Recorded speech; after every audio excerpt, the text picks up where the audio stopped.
Number 10. The unfinished faces of Mount Rushmore's deeper political story. Some monuments look permanent because they are carved directly into the landscape. Mount Rushmore feels exactly like that. Massive, iconic, and seemingly final. 4 presidential faces stare outward from stone, giving the impression of national certainty made geological. But that surface confidence hides a darker and much more unresolved story. What most people remember is the monument. What they often forget is that Mount Rushmore was never simply a patriotic sculpture. It was built inside a contested land, shaped by selective memory, and left unfinished in more ways than one. That is what makes Mount Rushmore belong on this list. The mystery is not just whether hidden chambers or lost plans exist behind the carving, though those questions matter. The deeper mystery is what kind of history the monument was really meant to tell, and what kind of history it was meant to bury. The site stands in the Black Hills, a place already bound to broken treaties, indigenous sacred geography, and a long American story of seizure dressed up as destiny. Once you understand that, the monument stops looking like a neutral celebration of presidents. It starts looking like a statement carved over another memory.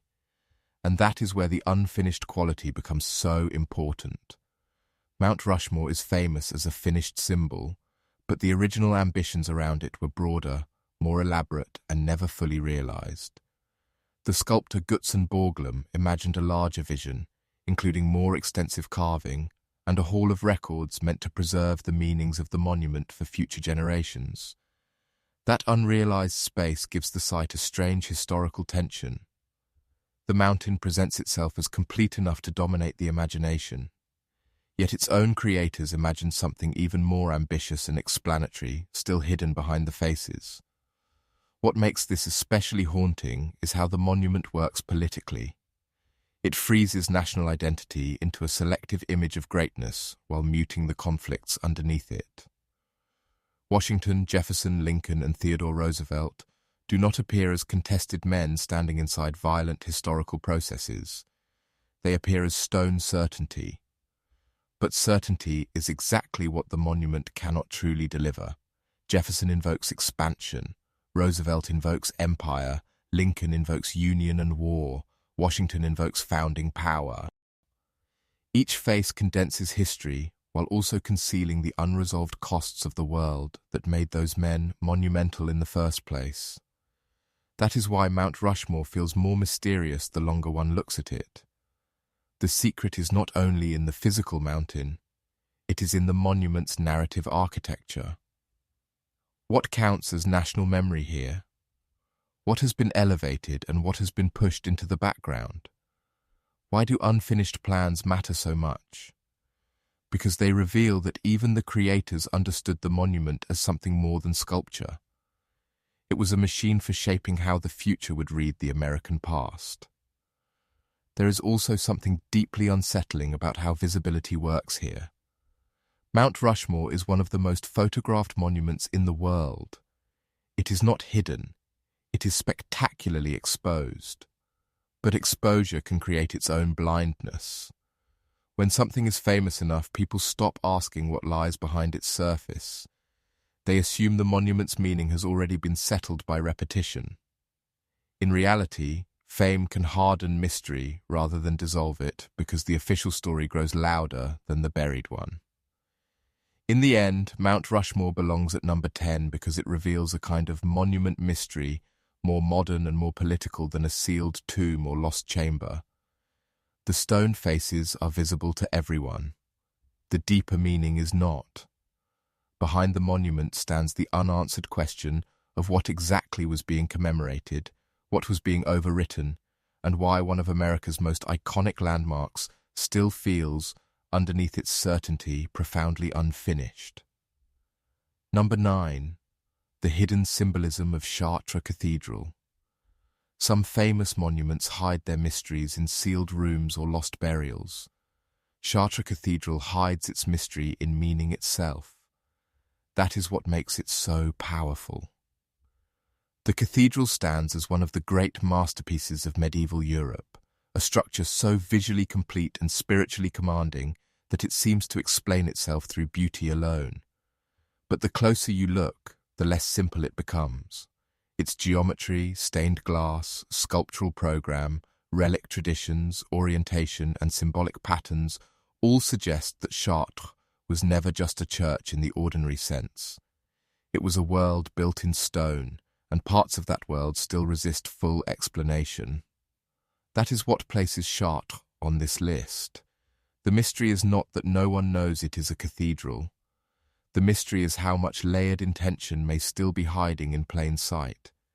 Medieval builders did not create sacred architecture as mere shelter. They created symbolic environments where theology, cosmology, pilgrimage, number, light and ritual all intertwined. At Chartres, that symbolic richness reaches such intensity that later generations have repeatedly wondered whether the cathedral encodes meanings we still only partly grasp. The labyrinth is one of the clearest examples.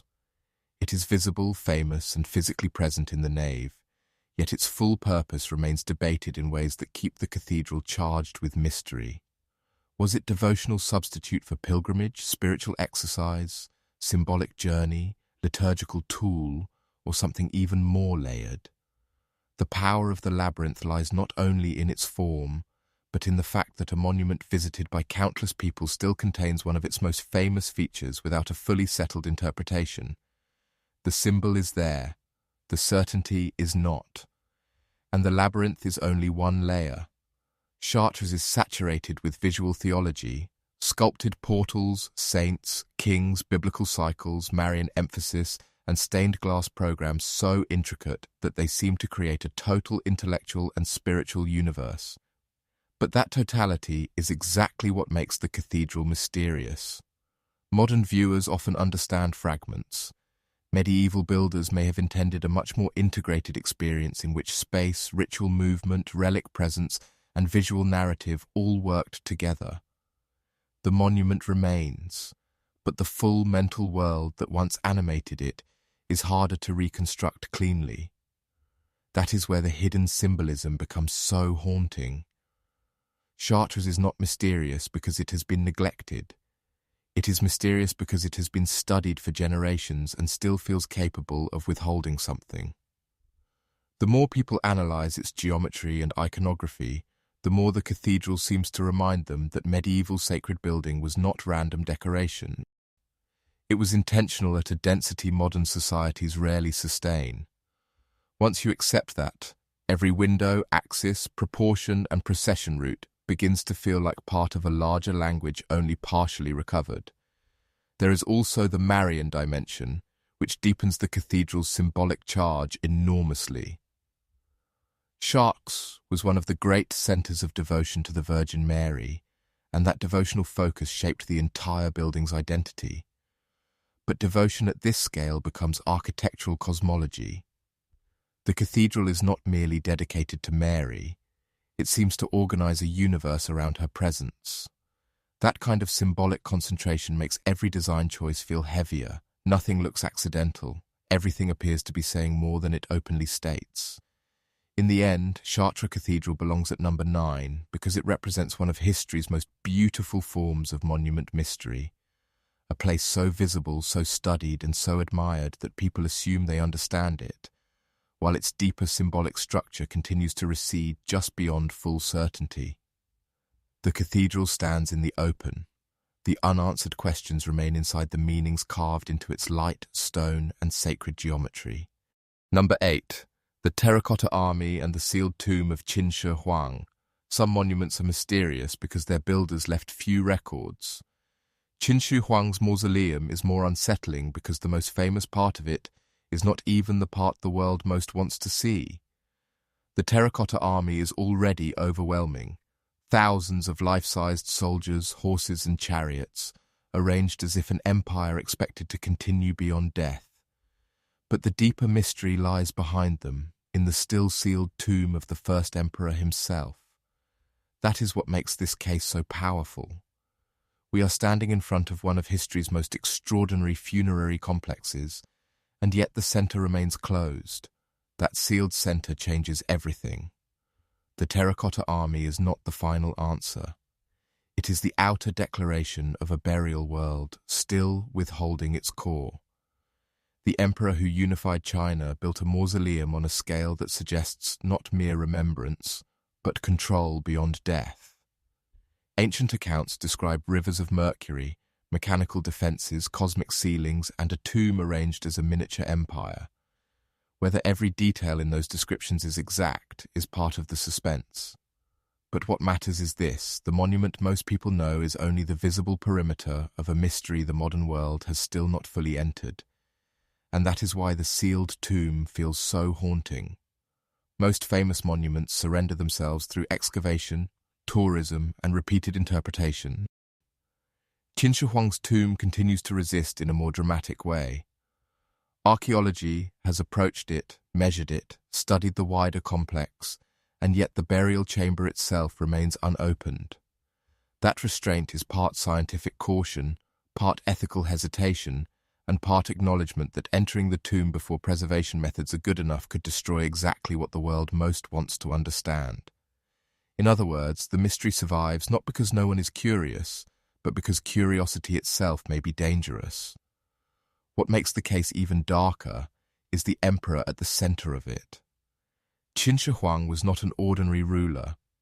He was associated with conquest, centralization, monumental labor, obsession with immortality, and the ruthless reshaping of a political world.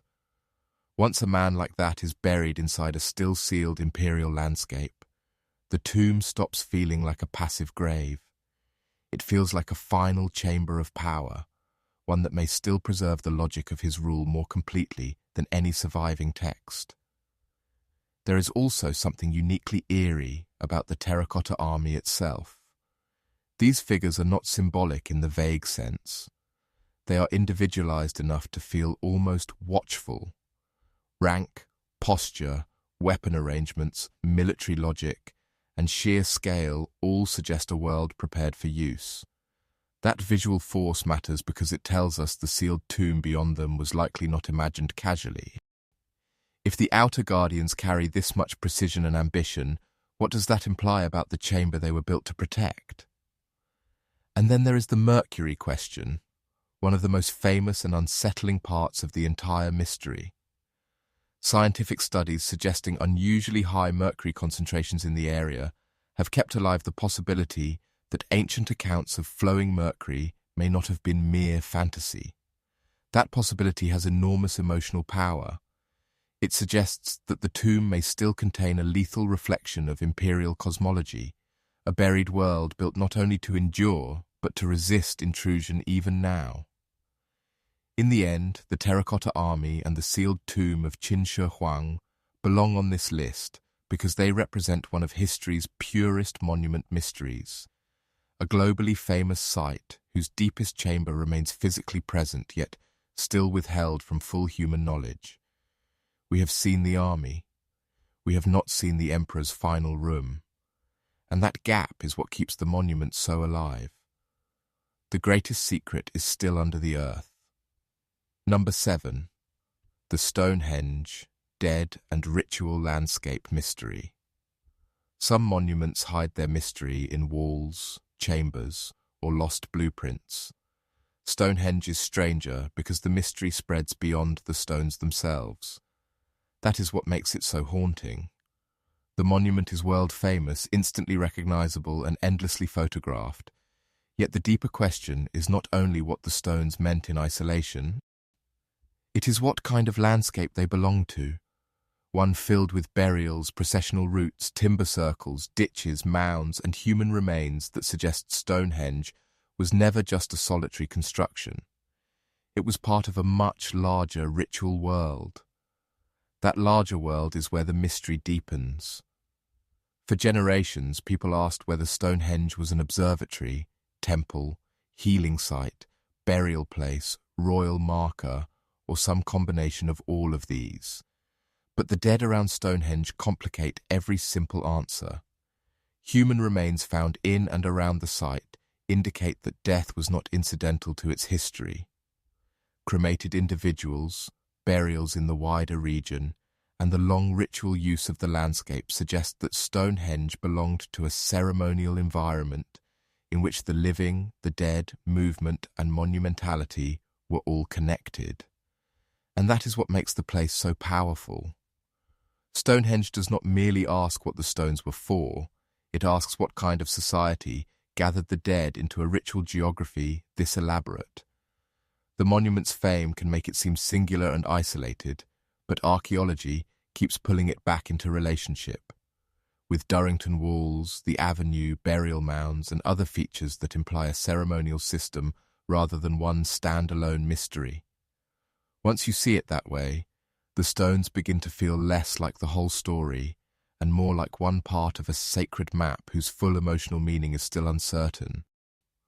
What makes the dead especially important here is that they shift the monument away from abstract engineering awe and back toward human experience.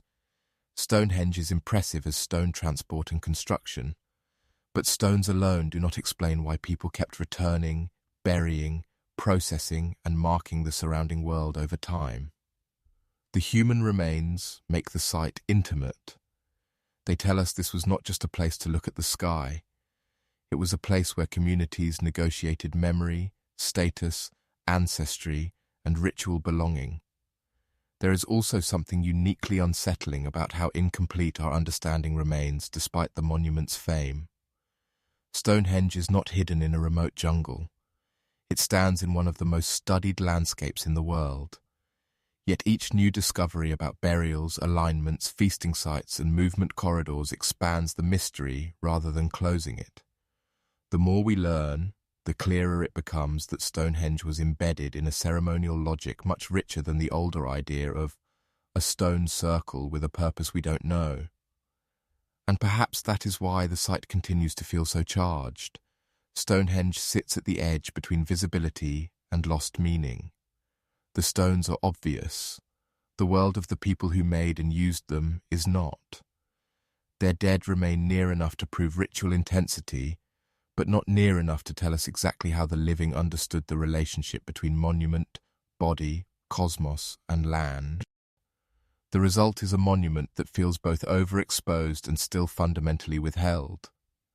In the end, Stonehenge belongs at number 7 because its deepest mystery is not only architectural. It is funerary, ceremonial, and spatial.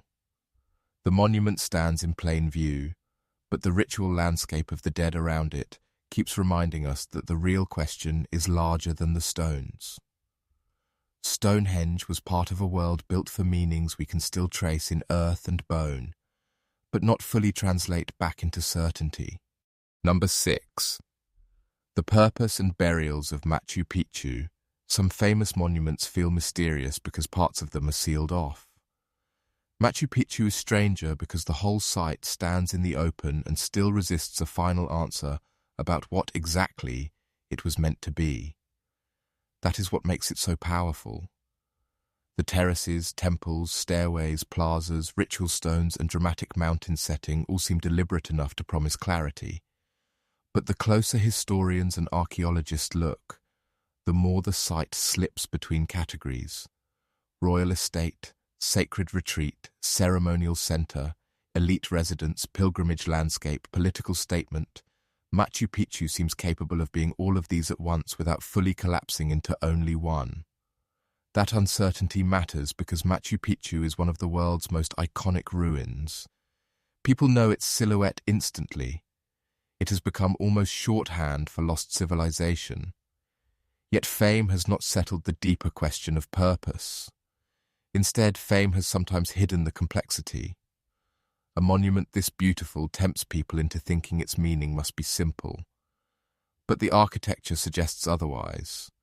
The relationship between built space, mountain topography, astronomy, water, and ritual positioning is too intentional to be merely picturesque. The city feels like an argument in stone whose full logic the modern world still only partly understands. And then there are the burials, which deepen the mystery even further. Human remains at Machu Picchu have long shaped debates about who lived there, what kind of social world it represented, and how the site functioned in relation to elite, ritual, and daily life. burials do not just add information, they complicate identity. A place can be called a royal estate more easily when it is imagined as architecture alone. Once the dead enter the picture, the monument starts asking harder questions. Who belonged here? Who was brought here? Was this a living courtly center, a sacred landscape of chosen attendants, a ritual community, or some shifting combination over time? That is what makes Machu Picchu so haunting. It is not simply a lost city rediscovered. It is a place where the categories later people want to impose, palace, temple, refuge, observatory, retreat, keep colliding with evidence of a much more layered social and ceremonial reality. The burials suggest that this was not a site built only for visual splendor or one ruler's comfort. It was inhabited by lives and concluded by deaths that forced the monument back into human complexity. There is also something especially powerful about how the landscape itself shapes the mystery. Machu Picchu is not merely built on a mountain. It is built in conversation with mountains. The site feels chosen as much as constructed. Sacred geography seems to matter at every level. That makes its purpose harder to reduce to simple administration or leisure. The monument exists in a zone where political power and ritual imagination may have been inseparable. A ruler could inhabit the site and still be using it as a sacred instrument. A ceremonial center could still function as a statement of dynastic prestige. The categories blur because the monument may have been designed precisely to blur them. And because Spanish chroniclers left no clean explanatory record naming Machu Picchu in the way later generations would have wished, the site remains suspended between archaeology and interpretation. That absence of straightforward textual certainty is part of its power.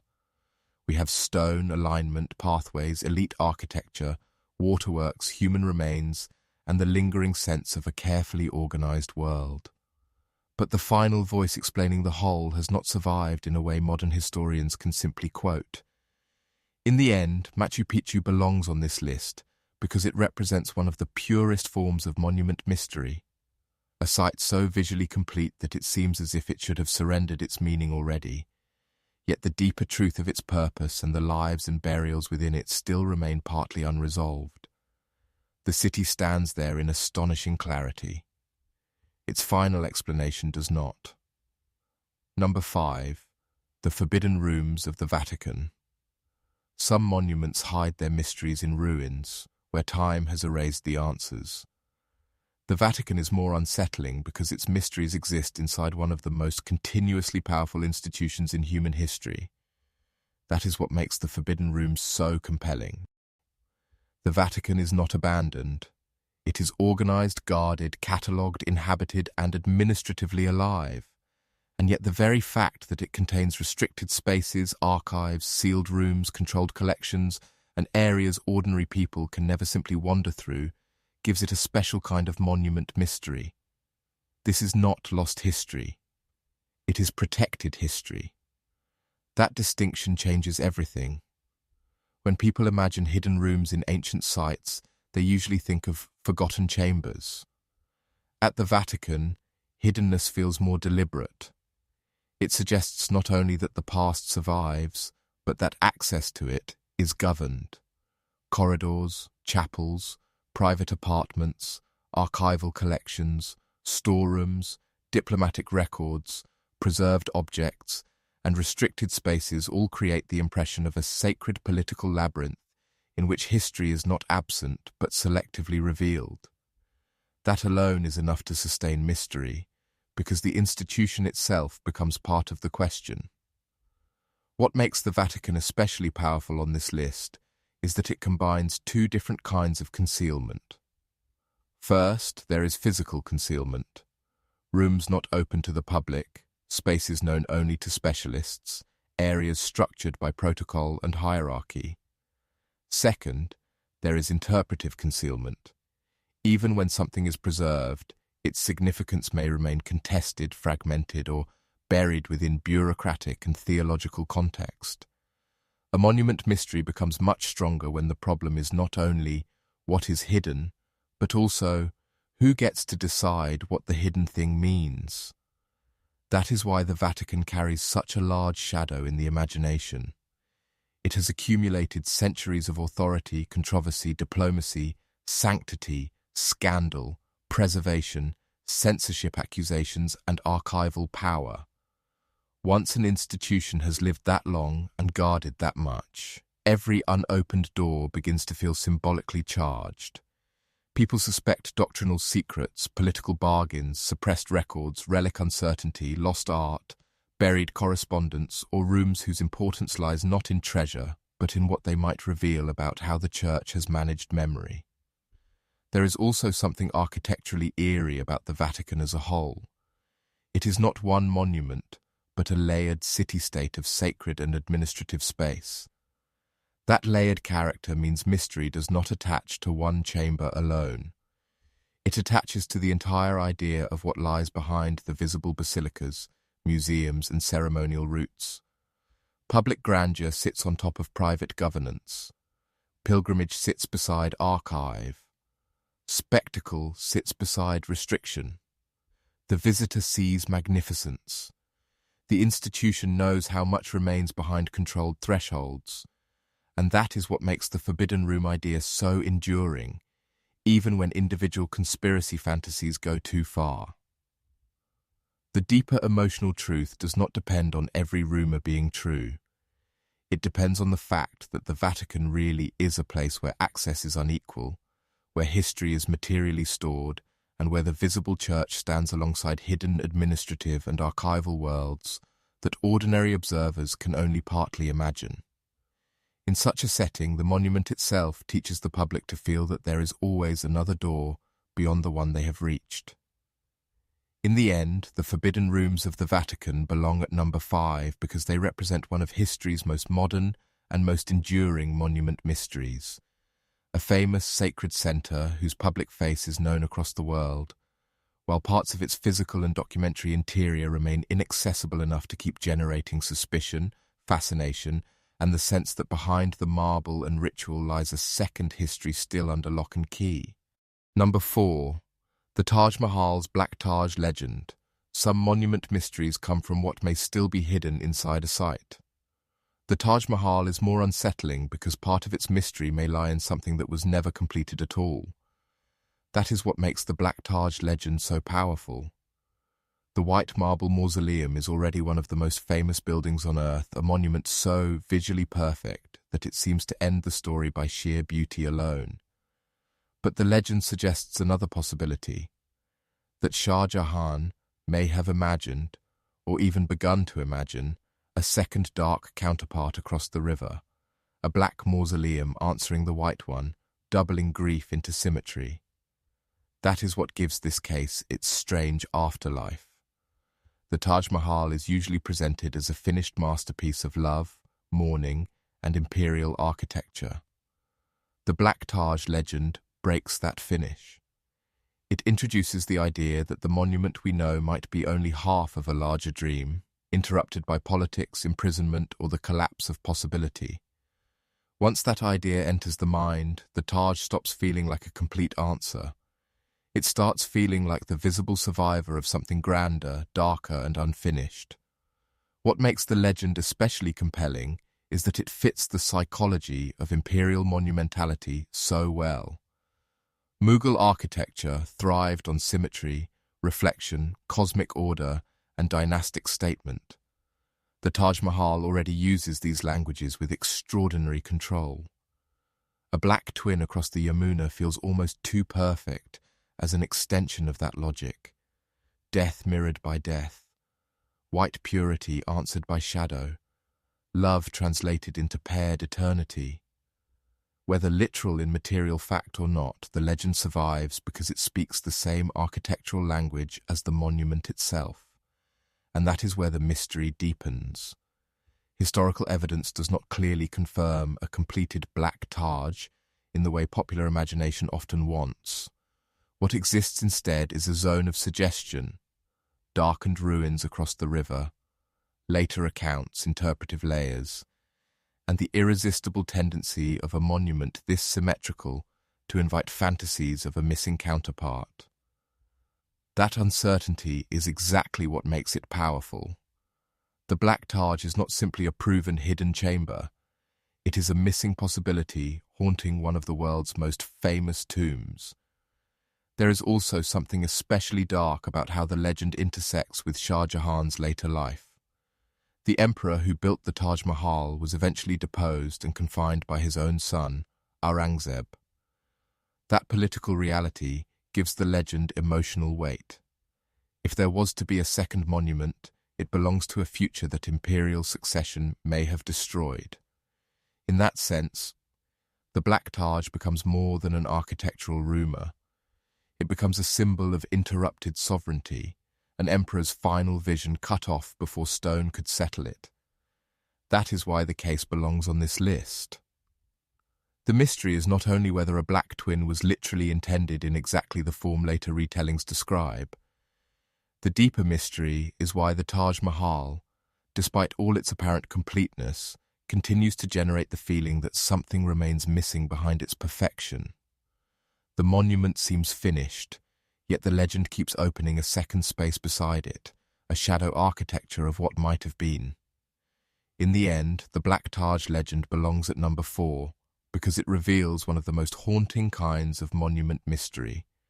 The possibility that a world-famous structure is not hiding a secret room, but a secret incompleteness.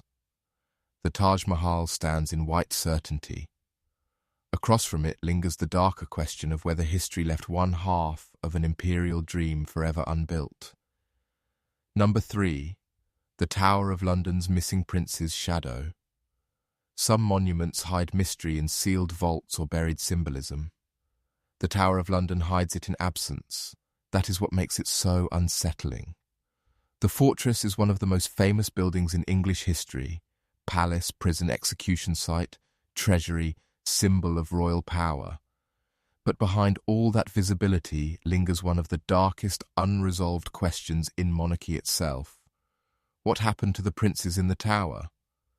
The monument does not need a hidden chamber to feel haunted. It only needs 2 boys who were seen, then less seen, then not seen at all. That is what gives the tower its peculiar power. A castle is supposed to protect dynastic continuity. In this case, it became the place where dynastic continuity may have been quietly extinguished. Edward V and his younger brother Richard were not obscure captives. They were heirs whose existence altered the fate of the crown. Once they disappeared inside the tower, the building itself became inseparable from the suspicion that royal power had swallowed its own future in secret. What makes this case especially haunting is the closed nature of the setting. A disappearance in wilderness invites theories of accident or escape. A disappearance inside one of the most controlled royal spaces in England invites something colder: custody, confinement, and the possibility that silence was politically useful. The tower turns mystery into pressure because it feels like the kind of place where people should have known, and perhaps some did, but where knowledge could be sealed behind hierarchy, fear, and interest. And because the princes were children, the emotional force of the mystery becomes even sharper. This is not only a succession problem. It is innocence placed inside state architecture and then absorbed by it. The tower keeps changing the living because it holds, in stone form, the unbearable possibility that one of England's most iconic royal monuments was also the setting for one of its most useful silences. The building does not merely preserve history, it seems to preserve a missing answer. That missing answer has only deepened with time. Accounts, chroniclers, later accusations, Shakespearean afterlife, dynastic propaganda, and even the discovery of bones have never fully closed the question. Instead, they have made the tower's shadow longer. Each generation returns, not because the site is obscure, but because it is so exposed. The monument stands in plain sight, yet the essential act remains unresolved. That tension, maximum visibility, minimum certainty, is one of the strongest fuels any historical mystery can have. There is also something symbolically perfect about the tower in this role. It is a monument to English monarchy, security, punishment, and continuity. Yet at its heart lies a story suggesting monarchy may have protected itself through disappearance. That contradiction matters. The tower becomes more than backdrop. It becomes participant in the moral imagination of the case. The walls, rooms, and guarded thresholds all seem to belong to the logic of concealment itself. In the end, the Tower of London's missing prince's shadow belongs at number 3 because it represents one of history's purest monument mysteries. A globally famous site whose fame has never dissolved the central darkness attached to it. The tower stands, photographed and visited by millions, but the question remains trapped inside it. 2 boys entered the story there and never clearly came out. That absence is the hidden chamber the monument still cannot close. Number 2, the Moai of Easter Island and the lost meaning of their placement. Some monument mysteries survive because chambers remain sealed. The Moai of Easter Island are stranger because the monuments are fully visible and still refuse to yield a final, satisfying explanation for why they were placed exactly where they were and what full social world once animated them. That is what makes them so unsettling. The statues stand in the open, immense and unmistakable, yet their deeper logic is only partly recoverable. They are among the most famous stone faces on Earth, and still they keep asking the same question. What kind of people arranged these presences across the island in this way, and why? That is what gives the Moai their force. They are not random sculptures scattered across a landscape. Their placement mattered. Their relation to ceremonial platforms, lineage groups, quarries, coastlines, settlements, and sacred geography mattered. The statues are too deliberate to be decorative alone. They imply an organized world of ancestry, authority, ritual, and social meaning in which location was not incidental but essential. Once that is understood, the mystery deepens. The question is no longer simply how the Moai were moved. It becomes why this pattern of monumental presence was necessary to the society that created it. And that is where the lost meaning begins to haunt the site. Later generations can study platforms, issue alignments, quarry traces, transport evidence and oral tradition, and they can recover a great deal. But recovery is not the same as total return. The people who erected the statues inhabited a symbolic world that tied land, kinship, memory, and sacred power together in ways modern observers can approach without fully re-entering. The Moai remain visible, but the complete system of meaning behind their placement has partly withdrawn with the society that once knew it intimately.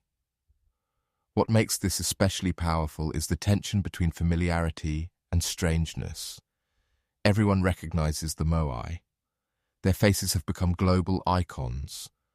But fame can flatten understanding. The more iconic a monument becomes, the easier it is to treat it as visual shorthand rather than as the surviving edge of a lost cultural logic. The Moai are not merely statues on an island. They are the remains of a structured dialogue between ancestors and the living, between monument and territory, between political legitimacy and sacred presence. Their placement suggests a landscape once read as meaningfully inhabited by the dead and the remembered. There is also something especially eerie about the directionality of the statues. They do not simply face wherever stone happened to end up. Their orientation creates social and symbolic relationships. Many appear to look inland toward the communities and lands with which they were associated, as if the monument were not marking distance from life but continuing to participate in it. That makes the island feel less like a museum of isolated objects and more like a ceremonial field in which the statues once helped structure social reality itself. And yet that structure is only partially recoverable now. Environmental change, colonial disruption, population collapse, missionary transformation, and the long violence of outside contact all damaged the continuity through which meaning might have been transmitted more fully. This matters because monument mystery is often not born only from ancient time. It is born from historical rupture. The Moai do not seem mysterious simply because they are old. They seem mysterious because the world that explained them was violently thinned before it could speak to modernity on equal terms. In the end, the Moai of Easter Island belong at number 2 because they represent one of history's purest monument enigmas, not a hidden chamber, but a visible sacred landscape whose deepest logic remains only partly translated. The statues still stand where they were meant to stand. It is the full world of meaning around them that has become the missing room. Number 1. The secret chambers debate of the Great Pyramid of Giza.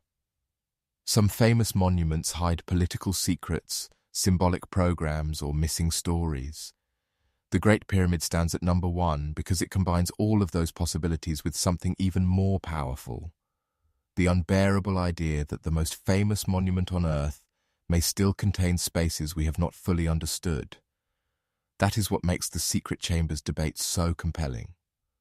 The pyramid has been studied for centuries, measured, entered, mapped, photographed, scanned, and argued over, and yet it continues producing the feeling that it is not finished giving up its interior truth.